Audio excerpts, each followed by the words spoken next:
it's becoming more and more clear with each passing month, year, that if Western countries want to continue their Western civilization, then they have to come up with solutions about Islam very fast. Why? Because their behavior is not changing. Look at this. This is how they behave in Canada. Wherever they go, there's no humility in them. No humility at all. Pure aggression and vile aggression against the people who built that country, which is actually good for us. It's actually very good for my personal agenda or our movement, which is to get Islam out of the West, because I don't want to live in the Muslim world, because, you know, my life expectancy will be measured in hours. So consequently, logically speaking, it would be bad for me if more Muslims come to the West. So in order to maintain my optimal continuation, I need to make sure that we have less of these people. Have a look. Go away. Nobody wants to see you. Nobody wants to see you either. Nobody wants to see you either. I don't want to see you either. I wish I never saw you. I wish you never came to my country. I wish you never came. He got angry. Like, bro.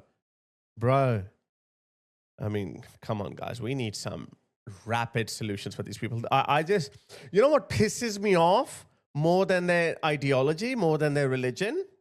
It's their fake bravado when it can be crushed like that. And in any other era of human history, if an outsider behaved the way they behave in Western liberal democracies every weekend, if that had happened in any other era of human history, in any other civilization, no matter how liberal of that time, it would have been brutally crushed. And we're not saying that, you know, put them in jail or anything. We're just saying grab them, put them on a plane or a boat, and send them back. I wish you never came to my country. You lose some. This is my country. My country. You fucking stupid. Which country, sir? You don't even know which country. Fuck you. You don't even have a country. Go away. Oh, he said you don't even have a country, meaning you don't have Palestine. If he's a Palestinian, oh, you don't have a country. That's a low blow, but very childish, but it's true. But look, this is the nature of our discourse, guys. Go away. Fuck you. Fuck you. Now you're harassing me. Fuck you. So these people will never change. Yeah, wherever they go, they think that they own it. Look at this. This is Dearborn, Michigan. That was Canada. This is America. Wake up, guys. Wake up, America. Wake up. Look at that. What the hell is this? This is not America. When I go to America, I don't want to see this shit. I want to see cowboys. I want to see American diners. I want to see the fast New York lifestyle, the city that never sleeps. What is this? What is this? I want to see Hollywood. I don't want to see this. What the hell is this? Well, so there's only one solution to this, which is fight back, okay? Fight back. Like this guy, Jake Lang. Like him or not, some people might not like him. He's actually a bit of a white supremacist because he had a falling out with Tommy Robinson.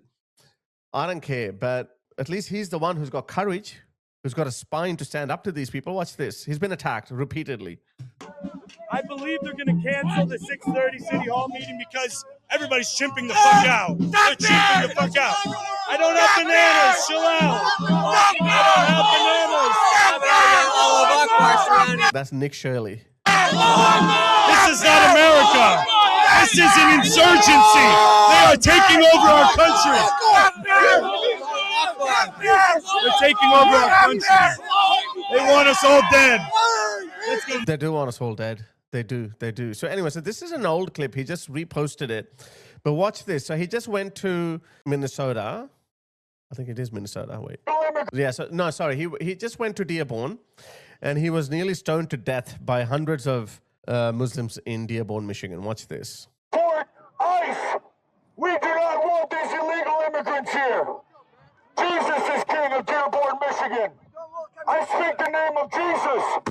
Oh, shit. See that? He attacked him from behind. Look at this coward. The name of Jesus. Boom. Oh, no. Oh, shit.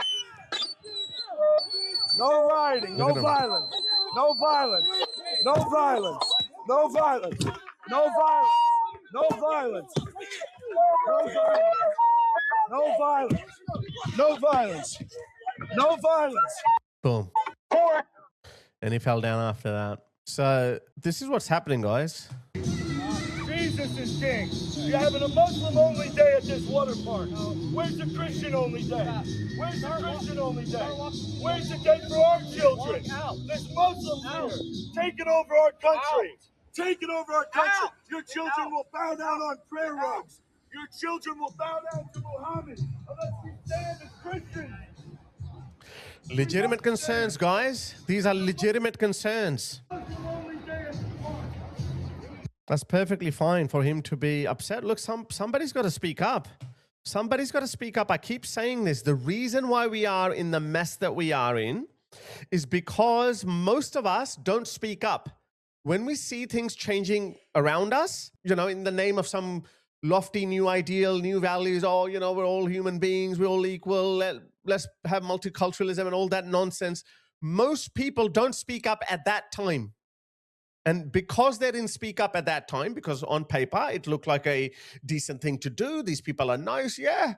I mean, if someone comes to my country, I'm not racist because first they removed that barrier. I'm not racist. If they're okay, they're welcome. But then 10, 20 years later, you realize that it's a completely different ballgame. Your country has been taken over.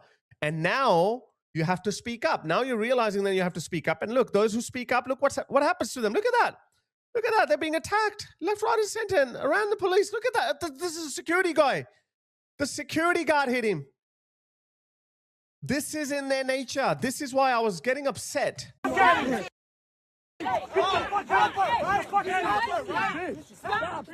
You're a fucking pussy. You're a coward. Get back. You know nothing. Why have they not been charged with assault? It's all on camera. Fuck that bitch. It's all on camera. It's all on camera. Why these people have not been arrested? This is why I disagree with Tommy Robinson when he came out to defend this woman.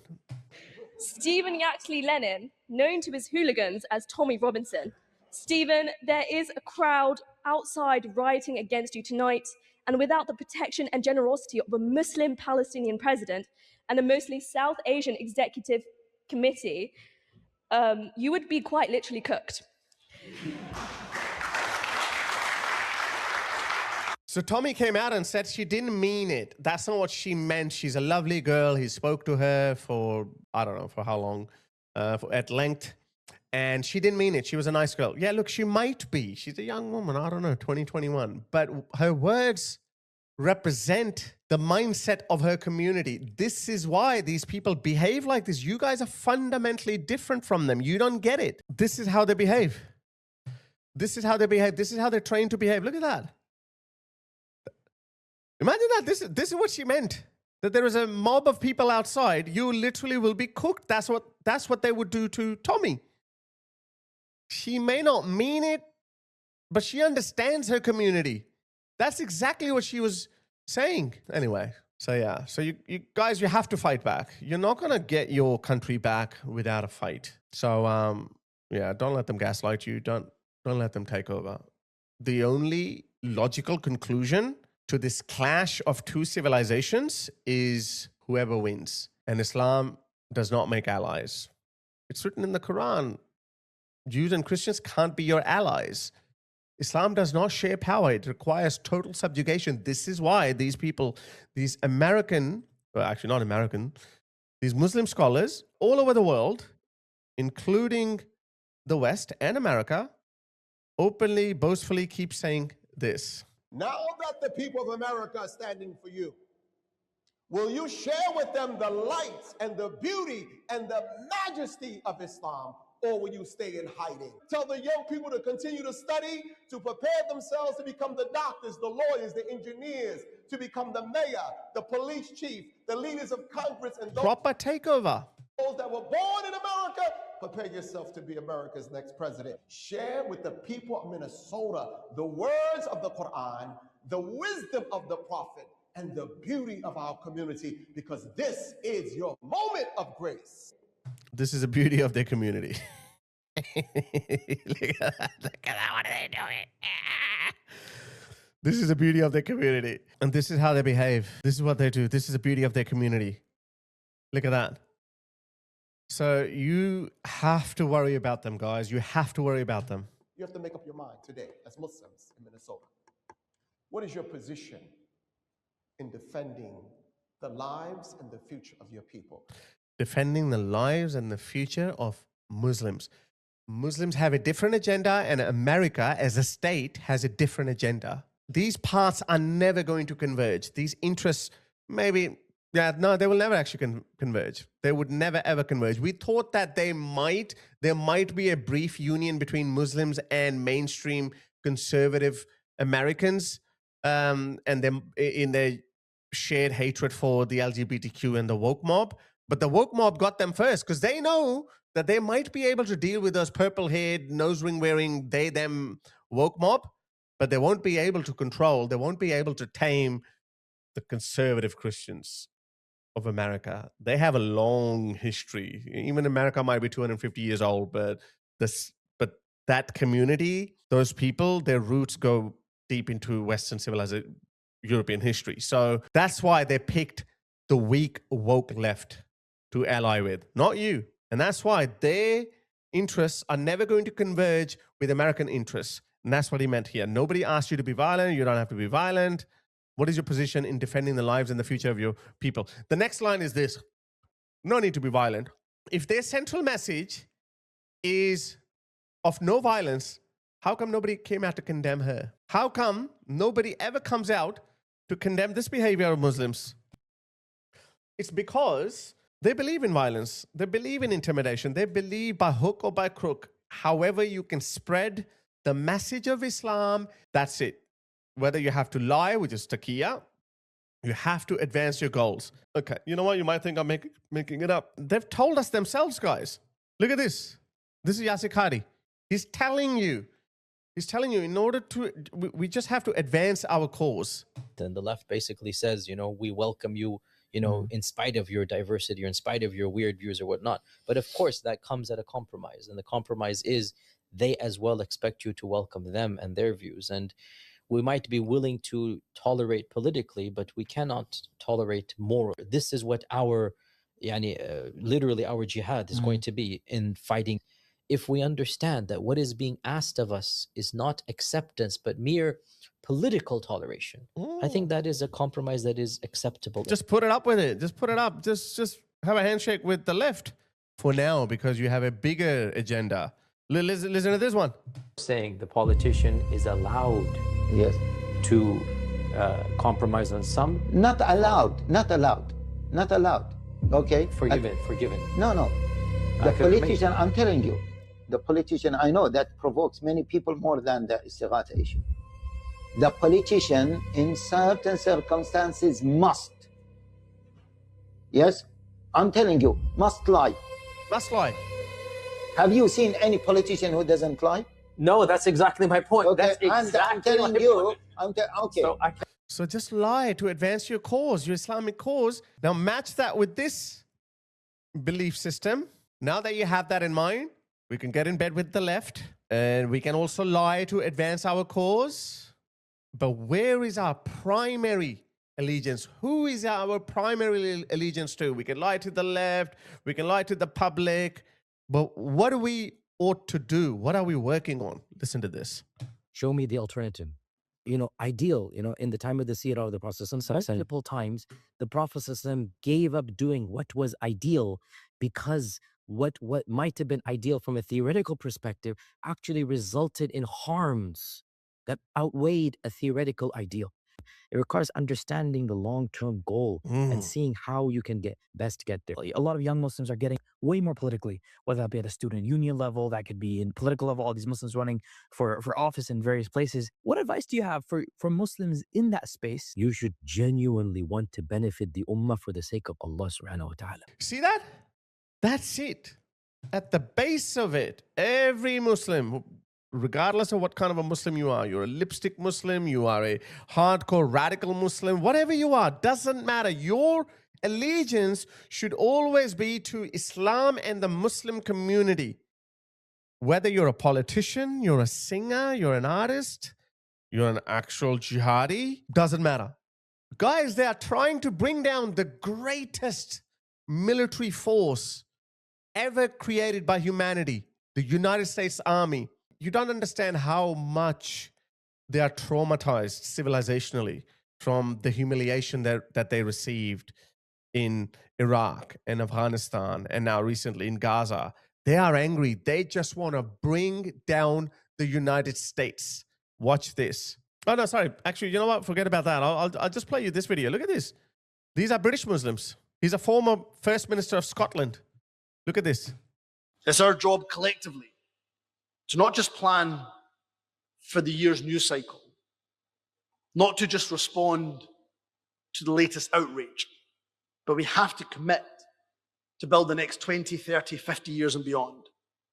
You see, the decisions made in this room, the networks that are formed over this next few days, the strategies that we develop collectively through these conversations, well, they are the seeds.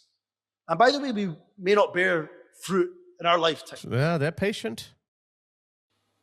But the greatest generations of Muslims, they didn't build Al-Andalus. Al-Andalus is a Muslim name for Spain. Look how proudly they talk about their colonies, their former colonies, because their goal in their mind, this guy was the First Minister of Scotland. He's not supposed to be a radical Muslim. Okay? Look at him. They've created this Muslim economic forum or something like that, where they're trying to unite Muslim voices that will be working towards Muslim benefit. Where's Britain in this? Why are you not thinking about intercommunal harmony? Why are you not thinking along those lines? When you're divided already. You're divided. You have diverged your interest. So these guys are not going away, guys. They are ready. They are extremely motivated, determined by their dogma, and sorry to say, they have gained a lot of influence in our political institutions. There are 20 MPs in the UK. There are 4 congressmen and women in America, and that number is likely to grow. They're aiming for 50. Can you believe it? 50? And then hundreds of local councillors or mayors. Whatever you're looking at, guys, this is only starting unless you decide, you mobilize yourself and you speak it in the clearest of terms. We don't want Islam anywhere in our institutions. I forgot the name of the state where another Muslim junior senator, I think it's a senator or something, he's put in blasphemy, criticism of Islam, blasphemy in assault and battery charges. Well, he's posted that as a bill. I don't think it's turned into a law. But look at that. They're even if they're born in America, their mindset is not going to change. Like that woman that I played you earlier. She may not want to kill someone, but she understands her community. This is how her religion operates. This is how that culture has behaved for the last 1400 years. And you think that you can change them just because they are born in America or England? No, they have actually ruined England. And now America is next.